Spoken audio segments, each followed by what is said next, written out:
Okay, sorry for that interruption. We continue from where we stopped. We were looking at 2x minus 1 squared.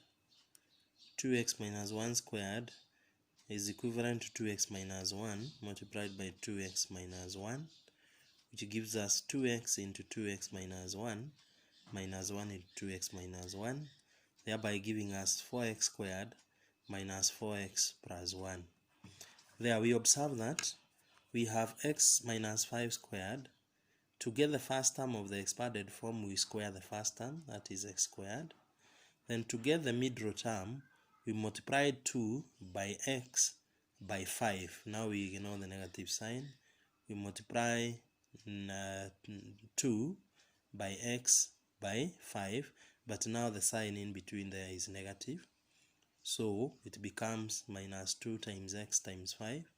Then to get the last term, we square the second term in the expansion, which is negative 5. So we have negative 5 squared.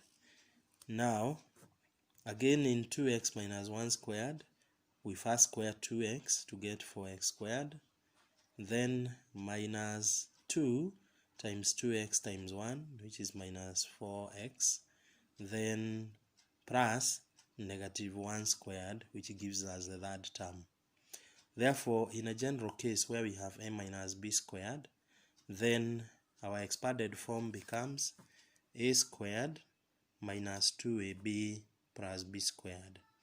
A squared minus 2ab plus b squared, and that becomes our second identity. It becomes our second identity. We can also use this to expand a given quadratic expression. So if you have p minus 5 squared, to get the first term we square p. To get the second term we multiply negative 2 by p by 5, therefore by giving us minus 10p. Then to get the last term we square negative 5, which gives us 25. So that gives rise to p squared minus 10p plus 25. So that's how we make use of the second identity to expand a given quadratic identity. We still want to look at a third one. And we want to look at 2 examples. Our first example is where we are multiplying x plus 5 by x minus 5. Note that the terms in both expressions are the same. The only difference is the sign in between them. Here we have x plus 5, here we have x minus 5.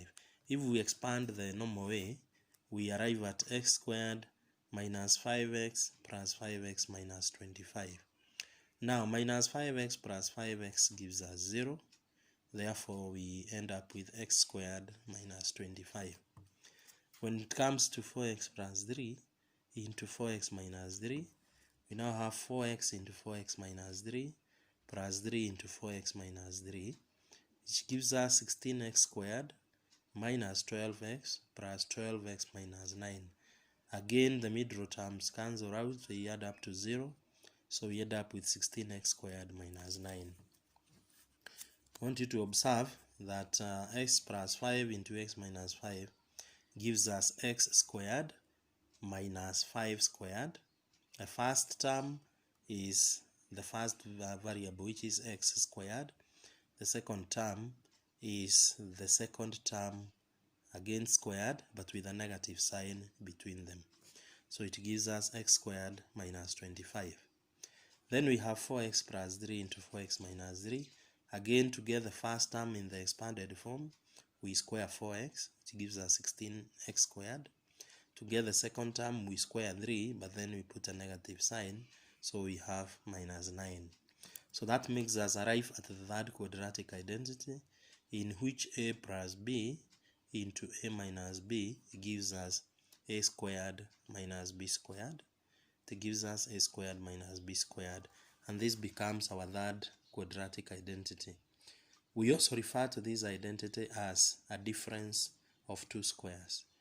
We call it a difference of two squares because you see the expanded form, the first term is the square of one term, which is a. The second term is a square of the second term, which is b, and then with a negative sign between them, hence the word difference.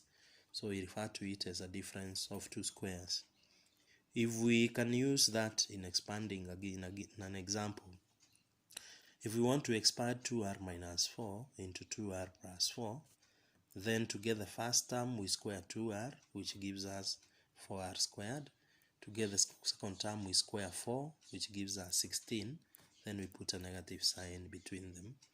That becomes 4r squared minus 16. So in summary, we have come across three identities. The first one is a plus b squared is equal to a squared plus 2ab plus b squared. The second one is a minus b squared is equal to a squared minus 2ab plus b squared. And the third one is a plus b into a minus b, which gives us a squared minus b squared. Now we'll use those identities to solve the questions in the following exercise. And the exercise is exercise 15.2, again in the KLB book. Number 1, A, C, and D. And we have number 2, A and C. We have 3A. We have 3B, 3C, and D. We'll do that work before the next lesson. Thank you.